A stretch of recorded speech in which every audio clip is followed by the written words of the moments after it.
O depoimento a seguir faz parte de um banco de dados criado pela Fundação Sosandra de Pela Favela do Samba, com o objetivo de reunir informações sobre a trajetória da Sociedade Recreativa Favela do Samba ao longo de seus 70 anos de existência.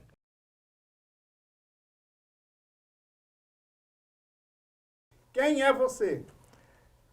Eu sou José Carlos Conceição dos Santos, jornalista, radialista, e na década de 1970 eu residia com meus pais no bairro do Filipinho.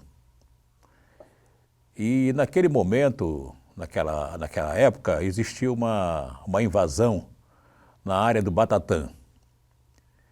Eu, como era um pouco menino, não tinha uma ideia formada ainda sobre como era o procedimento de uma invasão.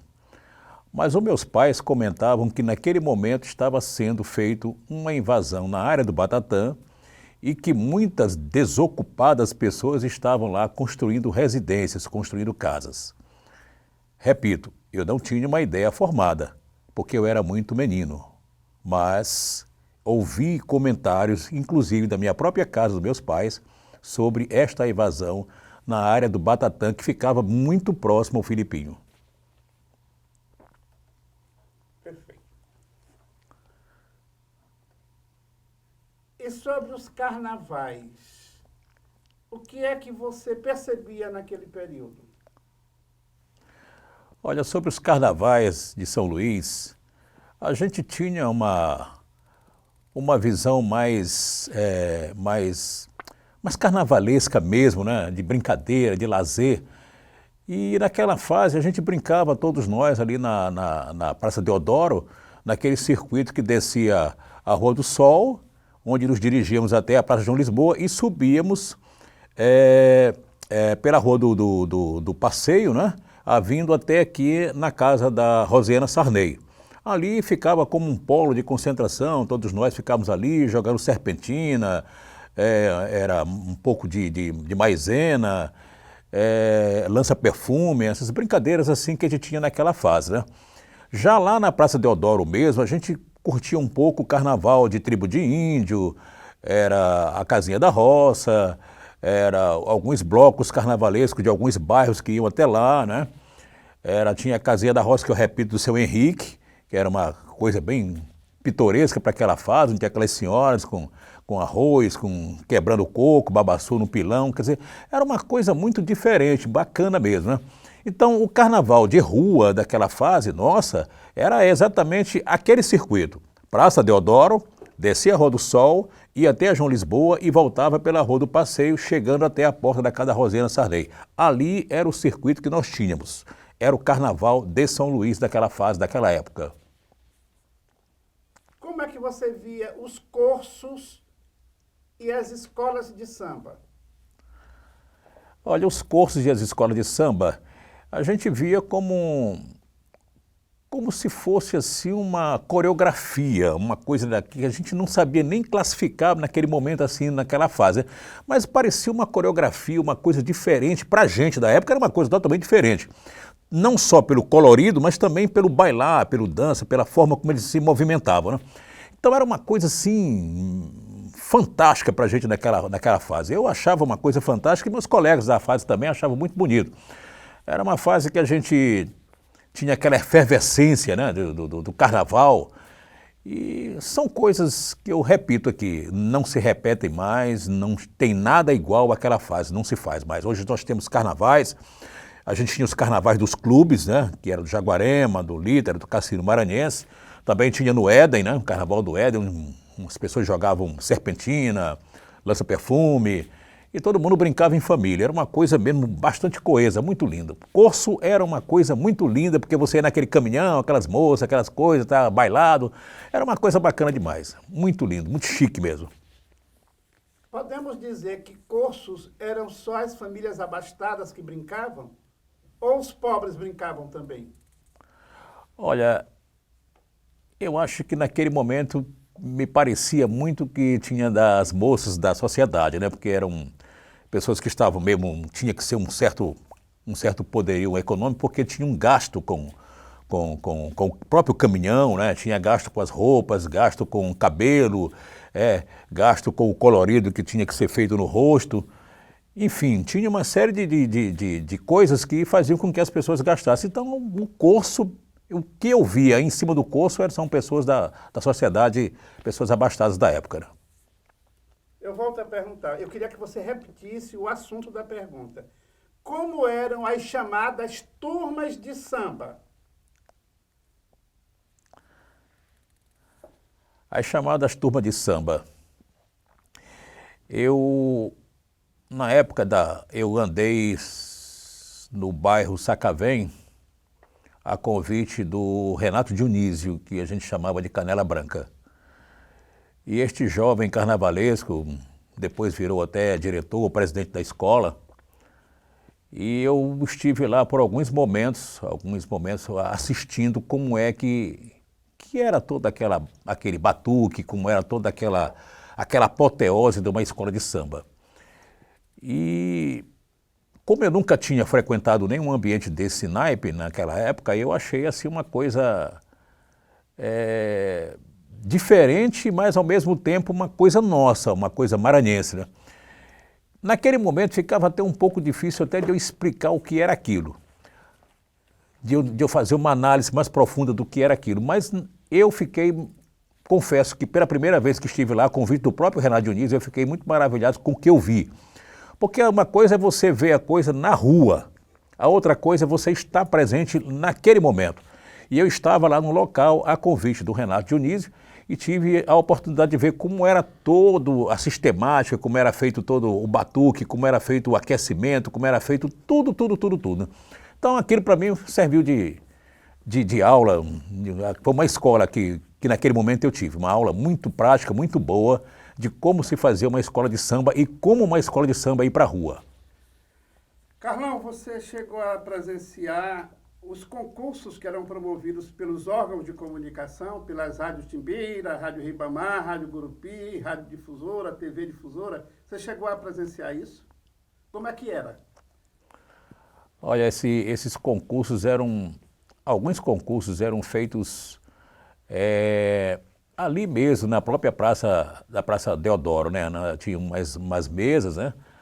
E essas pessoas ficavam lá analisando essas escolas, o que passava de blocos carnavalescos, era de tribos, de Siux, Apache, essas coisas de índio, né? Então, nessa fase tinha Fernando Souza, tinha Itaporã Bezerra, eu acho que tinha até o Elbert Teixeira, e tinha outros atores do jornalismo maranhense e do rádio maranhense que também participavam dessas mesas julgadoras. E também gente da própria parte cultural, que eu não consigo lembrar no momento quem era daquela fase. Eu lembro de alguns nomes que eu cheguei a ver lá, né? Da imprensa maranhense. E essas pessoas faziam aquele julgamento ali, ao vivo, para todo mundo ali na praça. Ali. Era uma coisa que assim, tudo naquele carnaval, daquela fase, para trás, era diferente. Era uma coisa maravilhosa. Isso não se repete mais. Infelizmente, não se repete mais. Você conseguia diferenciar a batucada das turmas de samba das atuais baterias das escolas de samba? A gente tem uma batucada muito própria no Maranhão. Muito própria, muito particular nossa. O Ludovicense, ele tem essa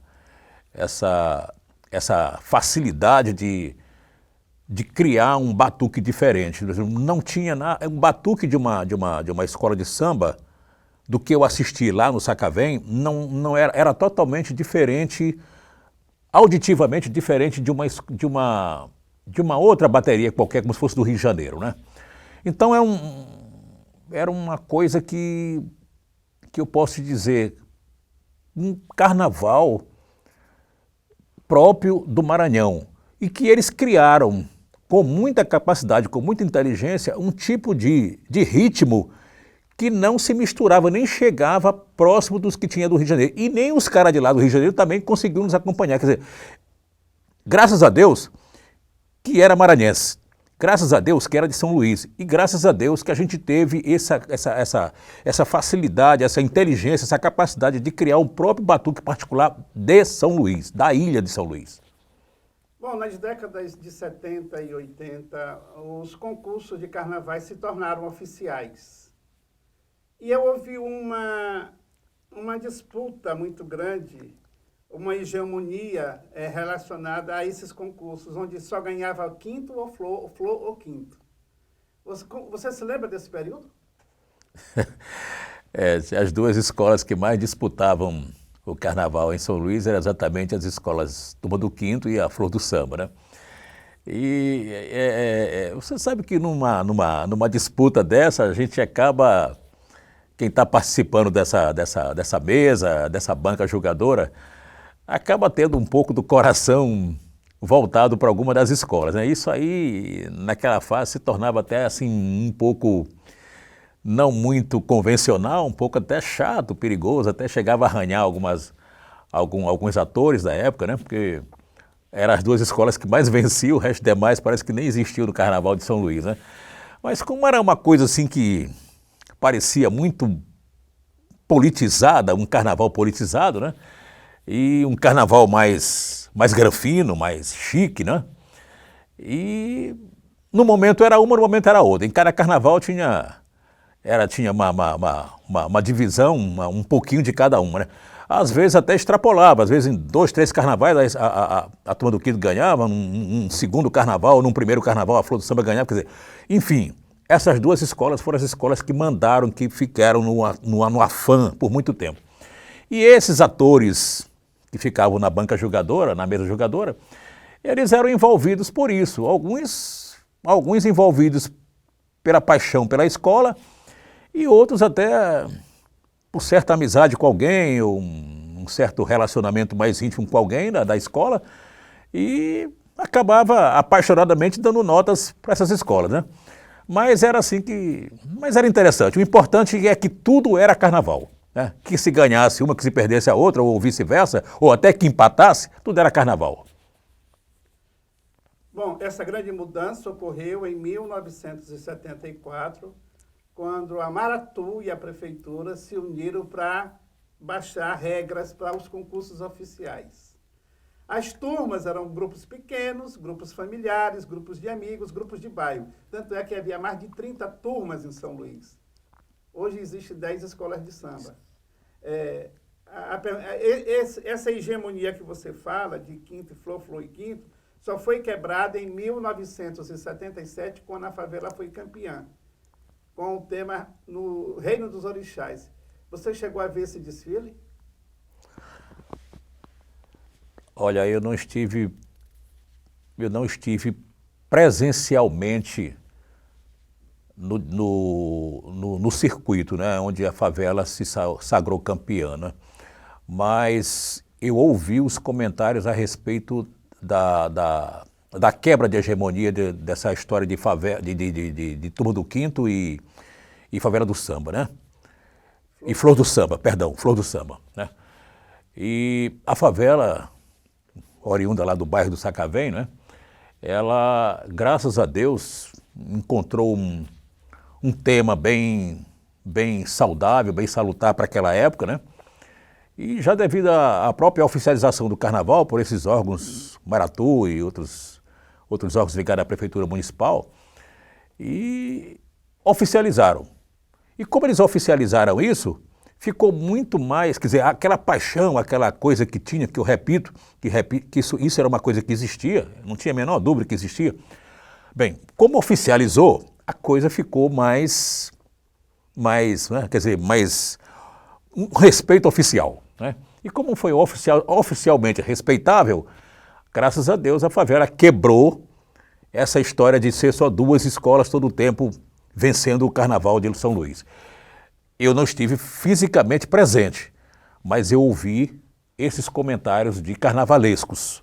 E aquilo me deixou bastante satisfeito, porque era uma coisa que ficava assim muito assim, parecia uma briguinha de bairro, de coisinha, uma hora era uma hora era outra. Então, graças a Deus aconteceu isso, graças à oficialização do Carnaval Lodovicense. Essa disputa hegemônica entre Flor e Quinto, ou os grupos políticos que estavam no poder e os intelectuais, isso mexia com a prática da imprensa, dos profissionais da imprensa? Olha, essa politização do carnaval, que já é uma coisa não de agora, já é uma coisa de carnavais outroras, acabava assim, em certa parte sim, mexendo com a imprensa, porque a maioria dos profissionais, eles eram pessoas que trabalhavam nesses órgãos oficiais ou então prestavam serviço através da sua voz, que era a sua arma de trabalho, né? O seu instrumento de trabalho, e alguns deles trabalhavam oficialmente em algumas emissoras e outros prestavam serviço para o próprio governo do Estado. Então essas pessoas acabavam sendo envoltas nessa situação política do Carnaval de São Luís. Essa era uma prática que parecia normal, né? Não, era normal, mas parecia normal, né? Só para encerrar, como é que você vê o Carnaval hoje? Olha, o Carnaval de hoje, apesar de não ter Carnaval em função da pandemia, né, que já está nos deixando aí com 2 carnavais de fora, eu até estou consagrando isso aí como Terceira Guerra Mundial. Não tem arma, mas está liquidando com muita gente. Mas esse carnaval de hoje, ele é um carnaval mais, assim que eu posso te dizer, que é um carnaval mais comercial. É um carnaval para se mostrar para um público não tão nacionalizado, talvez até mais internacionalizado, mas é um carnaval comercial. É um carnaval, não era um carnaval que você ia brincar porque você sentia o prazer, a satisfação, a alegria de estar ali. Hoje não, você vai e se diverte, quer dizer, quem pode participar do carnaval das escolas, tudo bem. E quem não pode, brinca de outras formas, né? Mas não é, repito, aquele carnaval não era comercial. O nosso carnaval antigo não era comercial. Se era muito sutil, mas esse carnaval nosso, infelizmente, ele já virou um carnaval empresarial, um carnaval que se ganha dinheiro, um carnaval político, né? Um carnaval de disputa de grupos. Muito obrigado. Tá aí, depoimento curto e vamos aproveitar quase tudo, não vamos? Sim. Obrigadão, Carlão. Já temos a abertura. Esta ação tem o apoio da Lei Aldir Blanc por meio da Secretaria de Estado da Cultura, Governo do Maranhão e Governo Federal.